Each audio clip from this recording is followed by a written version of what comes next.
আগামী জাতীয় সংসদ নির্বাচন সংখ্যানুপাতিক পদ্ধতি, যেটাকে আমরা বলছি প্রপোর্শনাল রিপ্রেজেন্টেশন, পিআর পদ্ধতি, এটা বাংলাদেশের মেজর পলিটিক্যাল পার্টিগুলো দাবি করছে যে এই সংখ্যানুপাতিক পদ্ধতিতে নির্বাচন হলে প্রধানত দুইটা লাভ হবে। একটা হচ্ছে যে কালো টাকা এবং পেশি শক্তির দাপটে ভোট কেন্দ্রে ভোট কেটে নেওয়া, কেন্দ্র দখল করা, সন্ত্রাস করা, জবরদস্ত করে ভোট প্রদানে বাধা দেওয়ার করার মতো কোনো সুযোগ থাকবে না, এই কারণে যে সেখানে ব্যক্তি কোনো প্রার্থী থাকে না, দল প্রার্থী হবে। আরেকটা লাভ হচ্ছে যে প্রপোর্শনাল রিপ্রেজেন্টেশনে যখন প্রার্থীরা নির্বাচিত হয়ে আসবে, সে ব্যক্তি আর নির্বাচিত হচ্ছে না, দলকে তারা ভোট দিচ্ছে, আদর্শকে ভোট দিচ্ছে। ইলেকশন ম্যানিফেস্টোতে যখন প্রত্যেকটি দল জাতির উদ্দেশ্যে তাদের দলীয় ইশতেহার ঘোষণা করবে, লক্ষ্য উদ্দেশ্য ঘোষণা করবে, দল ক্ষমতায় গেলে জাতির জন্য, দেশের জন্য কি কল্যাণ করবে, এটা জাতির কাছে সে পরিষ্কার করবে, তখন সংখ্যানুপাতিক পদ্ধতি বা প্রপোর্শনাল রিপ্রেজেন্টেশনের সিস্টেমটাই হচ্ছে যে এই নির্বাচনে ব্যক্তি প্রার্থী হয় না, দল প্রার্থী হয়। মানুষ প্রতীকে ভোট দেবে, দলকে ভোট দেবে।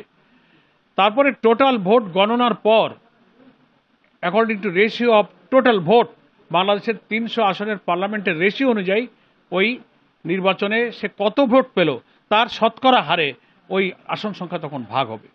যদি কেউ 30% ভোট পায়, টোটাল ভোটের 40% পায়, ওই 40% রেশিওতে 300 আসনের 30% আসন যত হবে সেই আসনটা সে পাবে।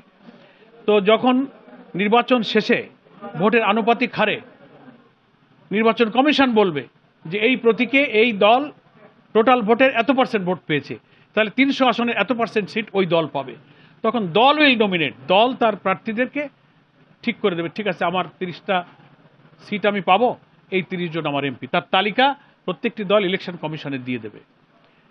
প্রত্যেকটি দল, কেউ বলবে না আপনি এখন 100 সিট পেয়েছেন আপনার আনুপাতিক ভোটের হারে, সে 100 জন সংসদ সদস্যের তালিকা ইলেকশন কমিশনে জমা দেবে।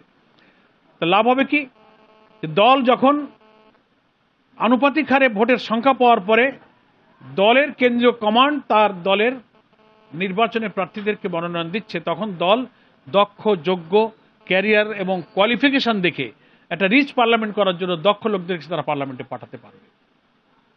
তখন লাভ দুইটা, একটা হলো কালো টাকা পেশি শক্তি থেকে নির্বাচনটা বাঁচলো, কারণ ব্যক্তি যখন প্রার্থী না হয় তখন নির্বাচনে ব্যক্তির ইন্টারেস্ট থাকে না। আমি তো ভোট কাটবো, আমি যে টাকা দেবো কি জন্য দেবো, আমি তো আর এমপি হতে পারছি কিনা তার কোনো ঠিক নাই। আগে ভোট গণনা হবে, শতকরা হার কেন্দ্রে যাবে, তারপর দল আমাকে দেবে কিনা সে পরে বোঝা যাবে। এই জন্য দলের স্বার্থ থাকে না বলে ভোট কেন্দ্রে কারচুপি হওয়া, দখল করা, কালো টাকার ছড়াছড়িটা এটা তখন আর হয় না।